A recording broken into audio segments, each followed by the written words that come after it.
Welcome back नाज़रीन। अचो programme जे सिलसिले खे अॻिते वधायूं, गुफ़्तगू कयूं था। हलंदड़ आहे मुल्क जे अंदरि बिजली जो मामिलो ऐं उनमें जेको असांजे वटि इंडिपेंडेंट पावर प्रोजेक्ट्स जेके आहिनि उन्हनि जो मामिलो, उन हवाले सां बिजली जा जेके रेट्स आहिनि, जेके इंतिहाई महांगी बिजली माण्हू ख़रीद कनि था पिया, सनतूं जेके आहिनि उहे मुश्किलात जो शिकार आहिनि। उन हवाले सां जमात इस्लामी जो धरणो जेको आहे उहो हलंदड़ आहे। मज़ाकरात लाइ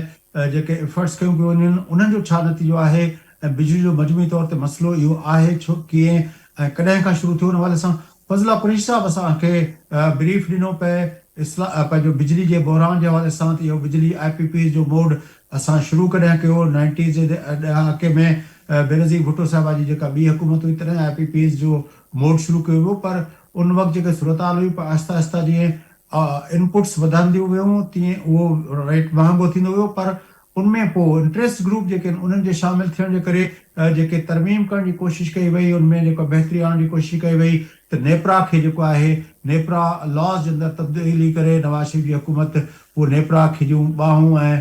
टंगूं ॿधी जेको आहे उनखे माज़ूर करे विहारियो। ऐं उनखां पोइ मुशरफ जो दौर हुजे या उनखां पोइ असांजूं जेके ही हुकूमतूं रहियूं सिविलियन, उन्हनि में बि इहो बिजली जे बहिरान वारो IPP वारो मामिलो ठीकु न थी सघियो ऐं रेट वधंदा विया। पर सभ खां जेको अहम मामिलो आहे उहो इहो आहे त मुल्क जे अंदरि 41,550 मेगावाट पैदा करण जी सलाहियत जी कैपेसिटी इंस्टॉल थियल आहे, जॾहिं त मुल्क जे अंदरि जेका पीक सीज़न में सनती ऐं घरेलू पंहिंजो जेको असांजी बिजली जी ज़रूरत उहा थिए थी, उहा 31,000 मेगावाट थिए थी। पर ट्रांसमिशन जेका आहे उहा लाइन्स जी कैपेसिटी कुल ई 22,000 आहे। 22,000 ट्रांसमिशन में जे लाइ 41,000 मेगावाट जी बिजली जी कैपेसिटी ज़ाहिर आहे, उनमें त 22,000 ई गुज़रंदा। पोइ लामहला उहो जेको तक़रीबन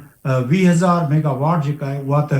तव्हां भली पैदा कयो या न कयो, पर तव्हां ट्रांसमिट करण जी ट्रांसमिशन जूं लाइन्स ई न आहिनि उनखे उनजी तरसील जे लाइ, त पोइ उहो छा थींदो। इन हवाले सां फज़ला कुरैशी साहब खां व्यू पॉइंट वठूं था, पर उनखां पहिरें इस्लामाबाद जे मंज़रनामे ते जनाब एजाज अहमद साहब असांखे ज्वाइन किया है, मुल्क के सीनियर साफिन। एजाज अहमद साहब, क्या सूरत हाल है धरने की और मज़ाकरात की एफर्ट्स पे क्या हो रहा है? कोई देख रहे हैं कि कोई इसमें कोई पेशरफ्त हो? जी नाइक साहब, एक तो अलमिया ये है हमारे यहाँ कि हर बात को हम एक सियासी इशू बनाते हैं और फिर उसके ऊपर सियासी दुकान चमकाने की कोशिश करते हैं। 1990 से जैसे फजलुल्लाह कुरैशी साहब भी बता रहे थे, मैंने इसके ऊपर काफी काम किया। हमारी इस बात पर कोई बात नहीं करता कि जो ट्रांसमिशन कैपेसिटी है उसको क्यों नहीं इन्हांस किया जाता। फिर इस बात पर कोई बात नहीं करता कि आसिफ जरदारी, इमरान खान और नवाज शरीफ, ये जिन्होंने अपने अपने लोगों के जो इन्होंने लगाए हैं जो IPP, उनसे ही बात करने के कैपेसिटी पेमेंट का इशू रिजॉल्व करें। तो ये एक कॉम्प्लेक्स इशू है, लेकिन इस कॉम्प्लेक्स इशू पर जो टेक्निकल इशू भी है उसमें हाफिज नईम साहब आ गए हैं। लेकिन ये इस्लामाबाद में हाफिज नईम के आने को आम लोग तो अच्छी नज़र से देखते हैं कि भाई आवाम का एक इशू लेकर आए हैं और ये जनरली आवाम का इशू है, लेकिन इसको ज़रा पॉलिटिकली दूसरे एंगल से भी देखा जा रहा है कि क्या हाफिज नईम जो है वो मौलाना फजलुर रहमान का मुतबादिल बनकर आ रहे हैं किसी के लिए, क्योंकि मौलाना फजलुर रहमान ने सिर्फ एक इलेक्शन की चंद सीटों के इशू पर खुद को जो नेशनल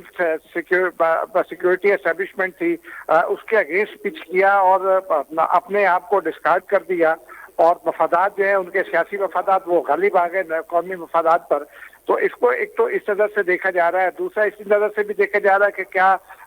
जिससे TLP की सहूलत कारी की गई थी, क्या हाफिज नईम साहब की भी सहूलत कारी की गई, क्योंकि उन्होंने आना डीटॉक था लेकिन पहुंचे वो लियाकत बाग।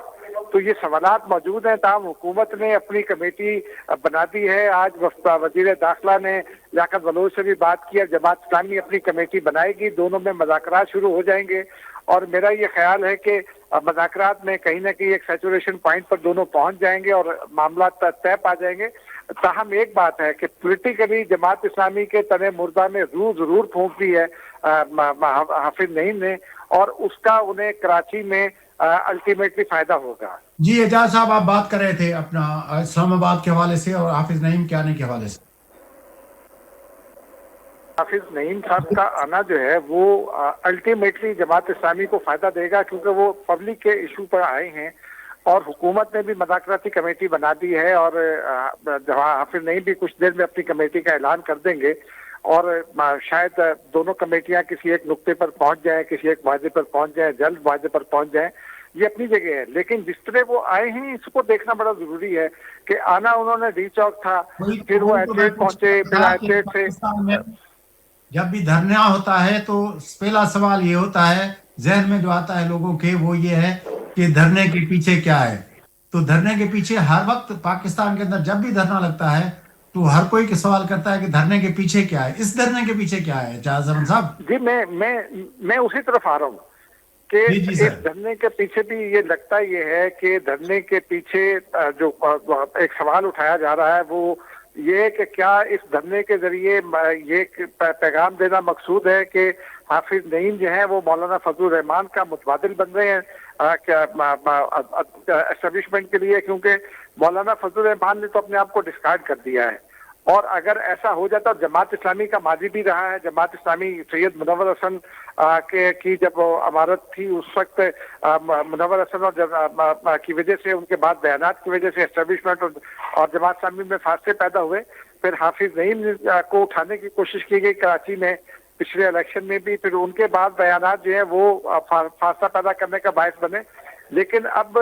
ایک نئے قوت تو پولیٹیکل چاہیے ہوتی ہے نا، مذہبی افغانستان کے کانٹیکس میں، تو جماعت اسلامی مولانا فضل الرحمان کا نیم البدل ہو سکتی ہے، اور اسی اینگل سے دیکھا جا رہا ہے، اینالائز کرنے کی کوشش کی جا رہی ہے کہ کیا مولانا فضل الرحمان کی جگہ لیں گے حافظ نعیم اور کیا جگہ لے پائیں گے، اس لیے کہ انہوں نے گزشتہ اگر روز حافظ نعیم اور مولانا فضل الرحمان کا ہی اپنا ایک موازنہ کیا جا رہا ہے تو آپ کو یاد ہوگا کہ مولانا صاحب نے بھی کسی زمانے میں جب پی ٹی آئی کی حکومت تھی تو ایک دھرنا دیا تھا اور پھر وہ لوٹ گئے تھے اور کہا تھا کہ میرے ساتھ یہ وعدے وعید ہوئے ہیں، لیکن اس وقت بھی تجزیہ نگاروں نے یہی کہا تھا کہ مولانا کے ساتھ جو وعدے ہوئے ہیں کہ الیکشن ہوں گے یا یہ ہوگا وہ تو ہو یا نہ ہو، لیکن ان دھرنوں کی وجہ سے نواز شریف صاحب کو ریلیف ضرور ملا تھا، وہ جیلوں سے ہاسپٹل آئے، پھر ہاسپٹل سے وہ لندن چلے گئے۔ کہیں یہ دھرنا بھی جس طرح مولانا صاحب نے ایک قیدی کو دھرنے دے کے اس کو ریلیف دلایا تھا، یہ بھی کسی قیدی کو ریلیف دلانے کی حرکت تو اپنا ایفرٹ تو نہیں ہے؟ اس طرف ہی آ رہا تھا کہ دوسرا پہلو اس کا یہی ہے، گو کہ حافظ نعیم نے گزشتہ روز پی ٹی آئی کی جانب سے یہ جو آفر کیا، اعلان کیا گیا قوم نئے الیکشن کی تیاری کرے، اس کی مخالفت کی ہے، اور ایسا لگتا ہے کہ پی ٹی آئی فارم 45 کے بیانیے سے پیچھے ہٹ گئی ہے اور حافظ نعیم اس بیانیے پر کھڑے ہوئے ہیں، لیکن یہ ضرور ہو سکتا ہے کیونکہ یہ حافظ نعیم کے دھرنے سے عین ایک روز پہلے یہ اعلان کرنا یہ بڑا سگنیفیکنٹ ہے عمر ایوب کا کہ قوم نئے الیکشن کی تیاری کرے۔ عمران خان صاحب جو ایک زمانے میں نیوٹرل کو جانور کہتے تھے، ان کی جانب سے فوج کو یہ پیغام دیا جانا کہ فوج نیوٹرل ہو جائے، اور پھر یہ پیغام دینا کہ اداروں کو فوج کو لڑایا جا رہا ہے عوام کے ساتھ اور نون لیگ اس کی ذمہ دار ہے، اور پھر گزشتہ روز جب وہ حافظ نعیم پہنچے، عمران خان کی سگی ہمشیرہ کا یہ بیان دینا کہ جنرل آصف نیوٹرل ہو جائیں، تو یہ اس طرف بھی ہے کہ شاید یہ اس وجہ سے عمران خان کو کچھ ریلیف ملے، لیکن میں جماعت اسلامی کے دھرنے میں وہ جان نہیں ہے جو مولانا کے دھرنے میں تھی، اس لیے میں یہ سمجھتا ہوں کہ اگر حافظ نعیم کے ذریعے یہ مقصد بھی حاصل کرنا ہے تو یہ پوری طرح نہیں حاصل ہو سکے گا۔